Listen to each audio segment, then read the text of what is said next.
आणि यानंतर युद्धाच्या संदर्भातल्या बातम्या जाणून घेऊयात। आज युद्धाचा 21वा दिवस आहे आणि इराणने अमेरिकेच्या F-35 या स्टेल्थ लढाऊ विमानाला लक्ष्य केलंय।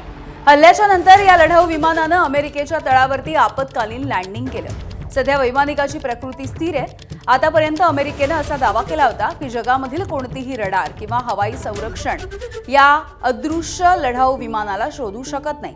या अमेरिकेच्या दाव्याला इराणने या कारवाईने मोठं उत्तर दिलं।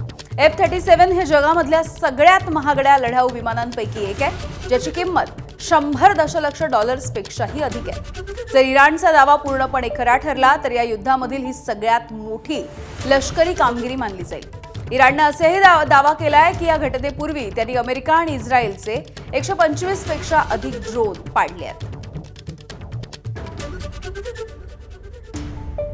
तर काल रात्री अमेरिका आणि इस्रायलने इराणच्या सगळ्यात मोठ्या लेंघे नावाच्या बंदरावरती तुफान मारा केला आणि या हल्ल्यामध्ये लेंघे बंदराचं कमालीचं नुकसान झालंय।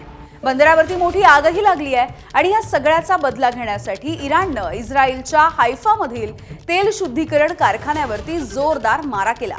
इराणने जेरुसलेमवरती देखील हल्ला केलाय। तसंच इराणने इराकमधील सुलेमानिया या भागावरती देखील क्षेपणास्त्र डागलेली आहेत।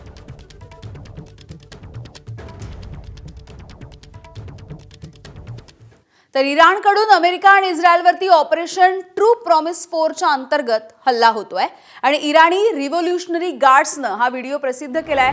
यामध्ये ड्रोनसह अनेक क्षेपणास्त्र प्रक्षेपित केल्याचं देखील दिसतंय। ड्रोन हल्ल्याची 66वी खेप असून 5 शक्तिशाली मिसाईलने हा हल्ला केल्याचं समोर येत आहे।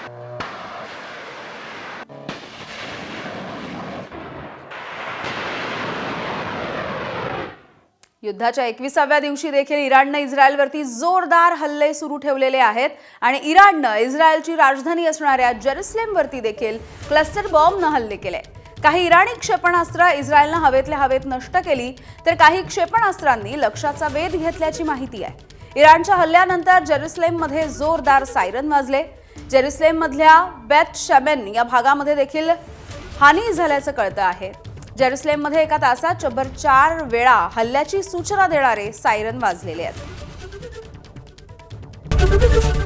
एबीपी माझा, उघडा डोळे बघा नीट।